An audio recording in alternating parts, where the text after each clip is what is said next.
Hello, aujourd'hui je voudrais répondre à la question comment et pourquoi la jalousie et le jugement peuvent nous en apprendre sur nous-mêmes, peuvent même être des moyens d'éveil de conscience dans nos relations. En fait, nos relations, nos liens aux autres sont des miroirs. Ce qui se passe en moi se passe aussi en l'autre, ce qui se passe en l'autre se passe aussi en moi.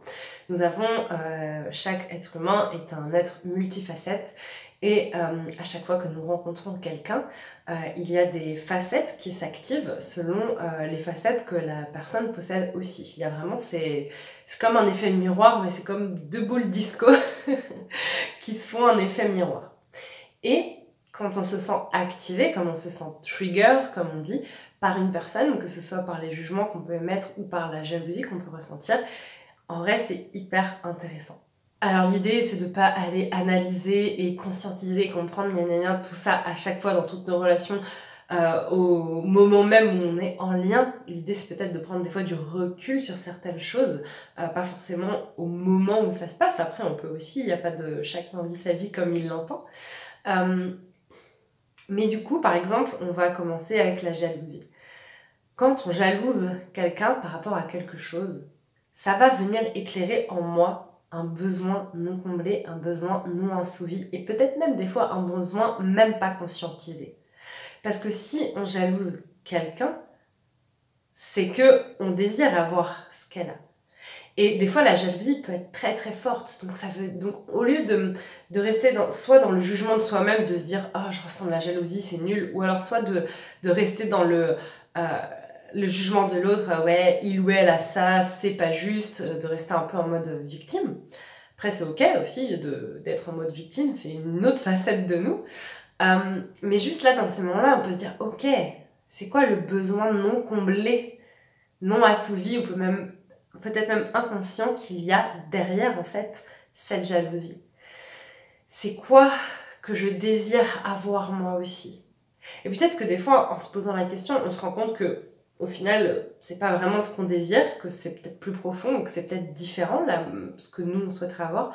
Peut-être que du coup, ça peut vraiment nous permettre de nous rendre compte « Ah ouais, moi aussi, je veux ça. Et qu'est-ce que je peux faire pour aller compléter, combler mon besoin ?» Parce que mes besoins sont importants. Et en ce qui concerne les jugements, c'est un peu la même chose. Souvent, alors encore une fois, c'est pas la peine de se mettre en mode alerte à chaque fois qu'on est dans le jugement. Les jugements sont normaux, on juge, c'est juste humain, c'est ok de juger. C'est le mental qui fait ça, il n'y a pas besoin de se flageller. Le jugement fait partie de la vie, on émet une opinion, un avis, un jugement à chaque instant, à chaque moment de notre existence, et c'est ok. Mais ça peut être aussi intéressant d'observer ces jugements. Par exemple, on peut juger quelqu'un soit parce que c'est une facette de nous qu'on réprime et qu'on veut pas voir, soit c'est une facette de nous qu'on aimerait bien, c'est très en lien avec la jalousie en fait, qu'on aimerait bien nous aussi exprimer mais qu'on n'ose pas. Par exemple, qu'est-ce que je pourrais prendre en exemple concret? Une personne qui est hyper extravertie, qui rigole, parle à tout le monde, voilà. Si on émet un jugement sur cette personne, peut-être que c'est parce que à l'intérieur de nous, nous aussi on aimerait bien être un peu plus extraverti mais on n'ose pas, ou on a peur, et c'est ok, et ça permet de venir mettre en lumière ces zones d'ombre. Ou encore, s'il y a une personne qui par exemple se met à pleurer dans un groupe ou en public, et qu'on la juge, qu'on se dit « Oh là là, c'est un peu bizarre de montrer ses émotions comme ça devant tout le monde, c'est très impudique », peut-être que en fait, ça vient mettre en lumière une part de nous qui a juste besoin d'exprimer ses larmes, sa tristesse et son mal-être. Donc c'est en ça que la jalousie et les jugements peuvent être hyper intéressants à observer. Donc sans aller s'auto-juger soi-même, sans aller se flageller, de ressentir de la jalousie et des jugements, parce que c'est juste humain et normal. Donc n'hésite pas à me dire en commentaire comment ça résonne pour toi, ce que je te dis, dans quel moment de ta vie où tu te dis « Ah ouais, ok, là je comprends qu'en fait c'est un besoin non assouvi, c'est une part de moi qui en fait souhaite s'exprimer ».